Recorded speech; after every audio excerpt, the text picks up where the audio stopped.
So here's why I think YouTube is better than Instagram: longevity. I love the fact that my content I can create today and it's still searchable 10 years down the line. I personally do not like the fact that on Instagram, my content has a very short lifespan. Like if I'm lucky, days later, people will still be liking them and commenting, but really you don't make it past a week unless someone's just like binging your content on your actual page. But with Instagram, like literally a video could take off years later or months later, and I love that.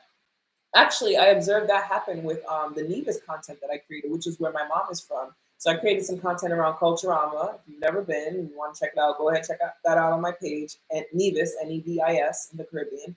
And I think I posted that like 3 months before it started taking off, and it was just because I don't know, something had happened in Nevis, and so people were searching Nevis, and that's what happened. So I love that. One, I also feel like you have the ability to make like higher earnings because of what I mentioned, and then also they just pay you more money, you know, with the ads and things like that. So once again, I just feel like they respect their creators more, or maybe they just have more flexibility when it comes to that. Either way, better for me, more money in my pocket. Don't you think that's better, guys? And then I feel like it's more of a community on here, honestly. Like, I feel like I see more reoccurring names. I feel like it builds a better bond. And we have like more quality conversations on here in comparison to like Instagram and even TikTok. I will say though, with TikTok, when it comes to TikTok, I do notice my content has a little more longevity on there. I would say for the last month, there's a piece that's been trending, a post that I posted, and it's still like to this day getting views. And I think I posted that like a month ago or a month and a half ago. So my personal rank for priority, I'm gonna say YouTube is at the top. Actually, I was gonna say then TikTok, then Instagram, but the reason why Instagram also kind of has a still has like a higher space in my priority list is because I view it as a great tool for networking. At the end of the day, a lot of my people are on there, and it's not all about the numbers. The thing is, like when you're posting, you never know who's watching. You never know what could lead to an opportunity. And one thing I'll always remember is there was a gentleman, I don't remember his name, but he had a show on Oprah's channel. And he had told me when I was chatting with him, they discovered him off of a video that had 200 views. 200 views. So you never know who's watching. For me personally, my personal experience, what I can say is it's great with remaining top of mind. So I literally had people call me and be like, for a job, and like, oh, you just came to mind. But I'm like, I didn't just come to mind. I know I just posted something and you saw it. I might see them just like it, or I might see them, and I don't think they're doing that to like not reveal what it is, but I think that's literally what happens. That happens for me too. I think it's a great way to also keep people understanding what your specialty areas are, and then also liking their stuff and being up to speed on what they're doing. All right, so let's jump into YouTube. I don't want to take too long. This is not going to be long. If you have any people that are looking to get into YouTube, want some information, like please definitely share it with them because I have a lot to share. Okay. All right. So the first thing I will say with what's working for me. Oh, another reason why I like YouTube is because you can repurpose the content. I was going to say that. I should have said that. So I literally take my long form videos and I chop them up into reels. They're tip based. So if they're 5 tips, I chop them up into 5 different tips, and I have content for the whole week. And then the other thing that I like is I don't have to be on this app every day. Whereas Instagram, if you're on it, you already know. And TikTok, you're rewarded if you're constantly watching content, if you're constantly interacting with people. Like all those things are extremely important and they're great. But although YouTube requires me, if I'm not doing shorts, to do longer form content, which takes more time in the beginning, I just feel like everything that I mentioned, the reward is way more worth it. All right, so here's what's working for me. So first thing I'll say is titles. All right, so I know that we're always hearing, and if at any point the sound is off, let me know. But we're always hearing that the title should be searchable, right? SEO searchable, search engine optimization. And for those of you who don't know about TubeBuddy, that's a great tool to find searchable keywords that align with your titles. But I've been trying something new recently, and I found this. It was Katie Steckley who had mentioned this. She posts videos on YouTube as well. She suggested formatting your titles as headlines for articles, similar to what you would read for a headline of a or a title for a BuzzFeed article, a Refinery 29 article, etc. Whatever's going to catch the attention of the person. And the reason why that was suggested is because when you look at your analytics, for most people, look at your analytics so you can be 100% sure.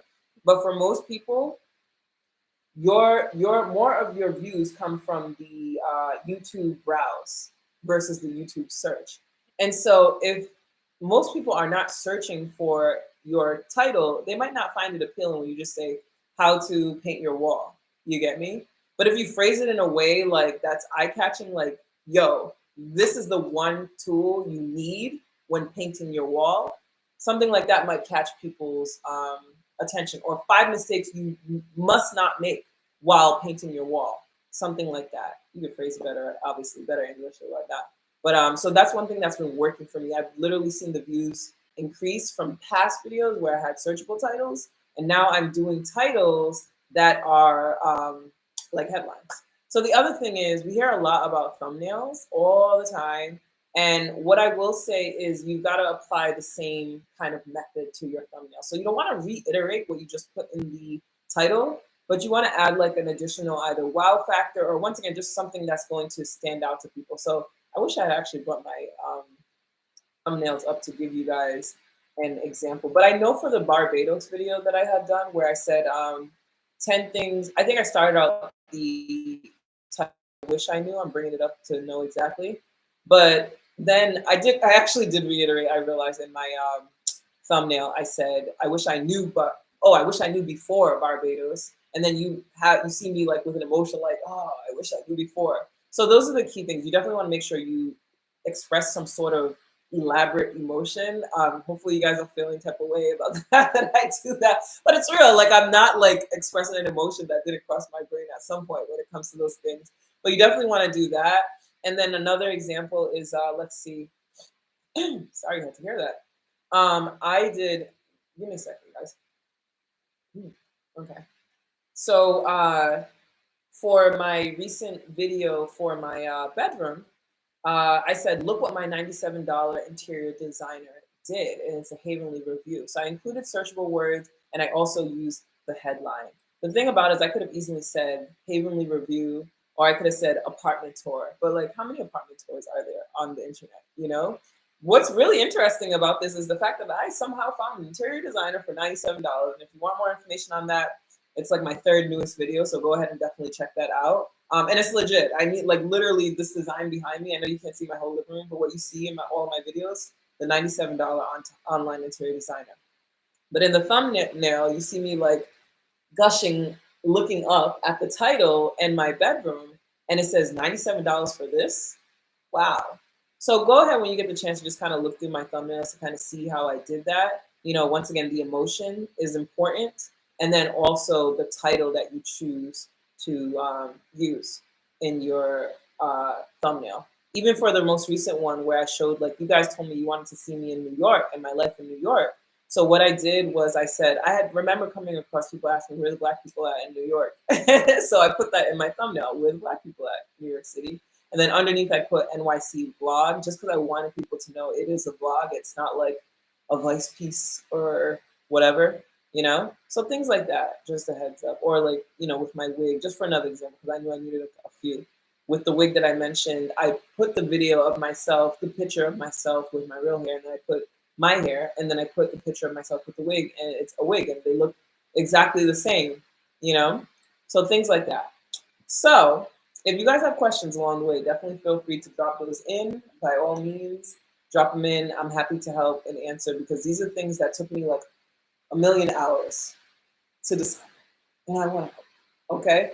Another thing I'll say before I jump to the next point of what worked for me, if something is going well and people are enjoying it, go ahead and do more videos of that. I'm sure you've heard that before, but even if it's not like your usual, you know, something you wanted to be talking about forever, like I don't want to be talking about Barbados forever, to be honest. I really had a great time there, and they're near and dear to my heart, but I'm not going to build a 10-year brand off of talking about Barbados, not for me, you know, because I don't have roots there, etc. And that's just not the brand that I'm looking to build. But what I did do was a Barbados travel series, and I mixed in my content, my usual content with it, because there was clearly like a need for it, you know. And yes, some people got tired of the Barbados content. That's why I mixed it in. But if so many people are wanting it, why not continue giving them what they want, you know? But be true to yourself and what you need as well, and where you're looking for your brand to go. All right. So I know that YouTube said when it comes to keywords that they're like it doesn't have the same weight anymore, but I personally suggest continuing to add them in. They've been helpful for me, and especially if you're like a new channel, I don't see why you wouldn't. You know what I'm saying? I'm still seeing that I'm ranking in certain searches, and so yeah, I'm gonna continue it until my channel is pretty much running on its own, and people just come. Thousands of people are coming on their own to see my stuff. It's a great way to have people find you. I think that's the key thing. It gives you access, just like hashtags, to people that you wouldn't normally have access to. So I continue using TubeBuddy. If you don't know what TubeBuddy is, I would just do a quick search on it in YouTube and you'll see how to use it. They actually have a whole channel, TubeBuddy, Tube, buddy, like that's my buddy, my pal, and they'll tell you how to use it and whatnot. All right, so here's the last tip. No. Actually, I have to. So your content gotta be interesting. You gotta be interesting. That's the other thing. And so I will admit I do have a hosting background. As you guys know or may not know, I am a video producer. That is my career by day. I did get into this production world starting with hosting, and so I am comfortable in front of the camera. I will say when I started doing this YouTube thing, it did take a little while to get a little comfortable. If you scroll all the way down, I think I have an old video. I am definitely not looking this comfortable on camera. So my advice when it comes to getting comfortable on camera is just start.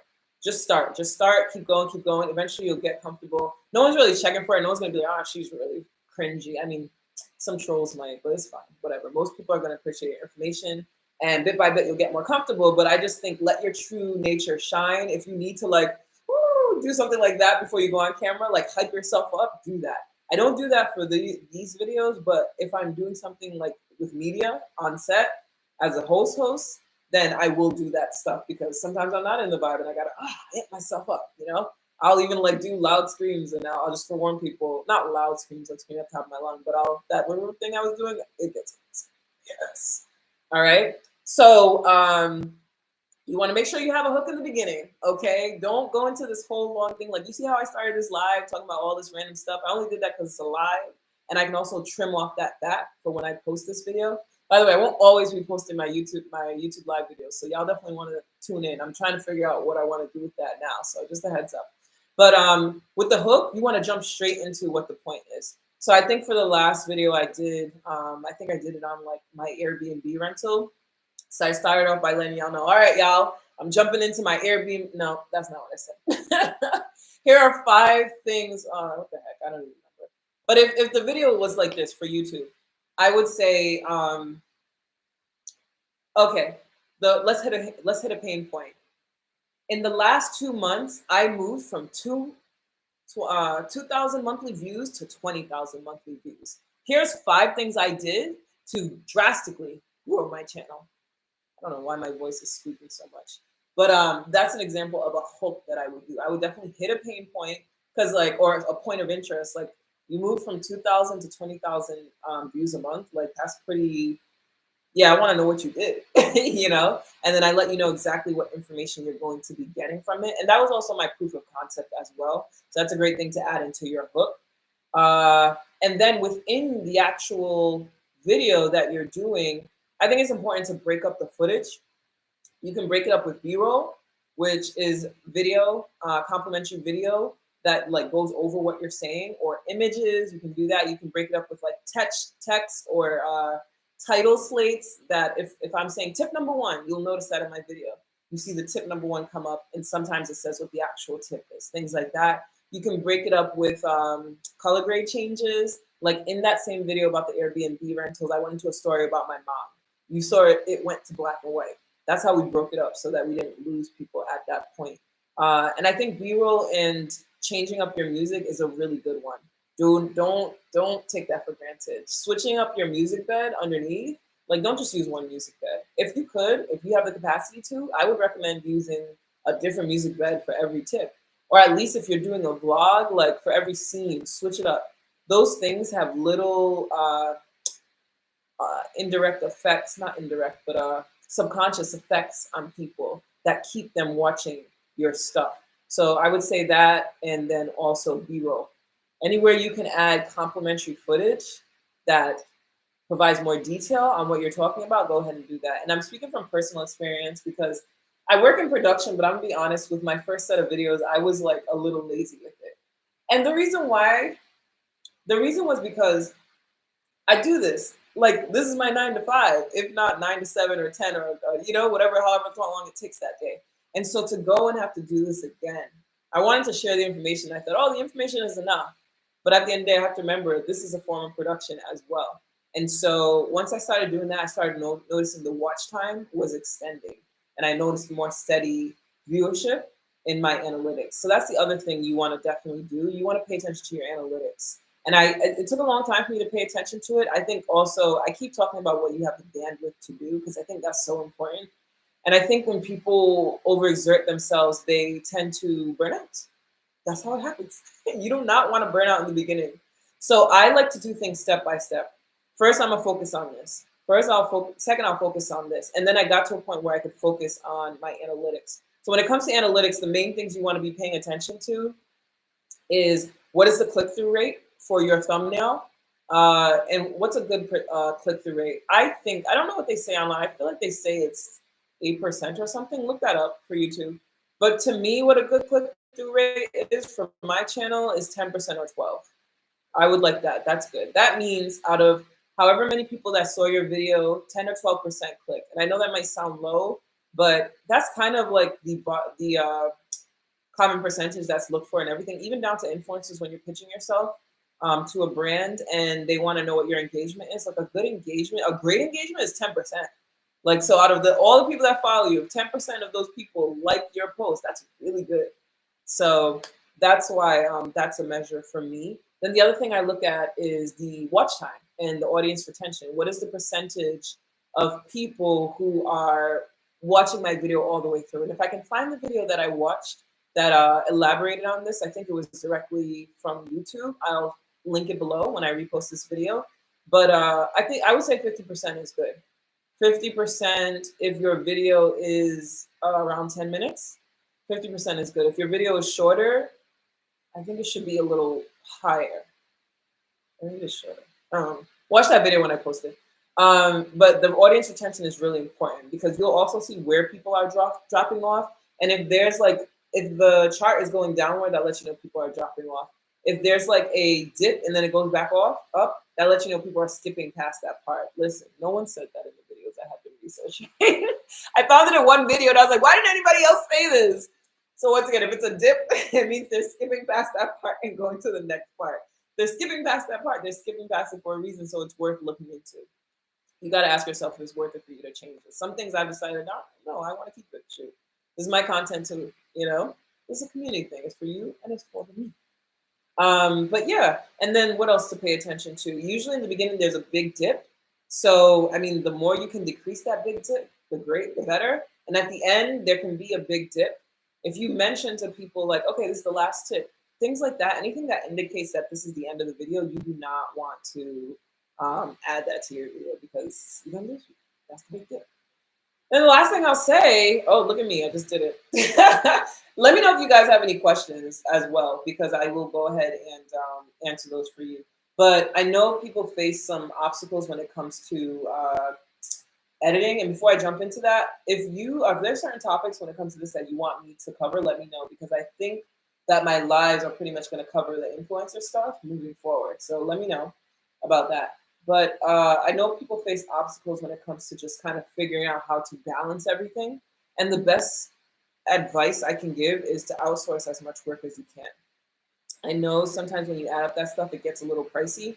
But I think the best thing, if this is something that you see longevity with, that you're looking to build a career with, or a steady additional stream of additional income or passive income, because YouTube can do that and be that, I would say to consider your job as part of your funding for this. So map out a budget where you can pay for an editor. And I use Be Creatives, which is in the description of all of my videos, to edit my videos, because I don't have the capacity to do it, especially after leaving a job where I already do this, They also have a package where they edit reels.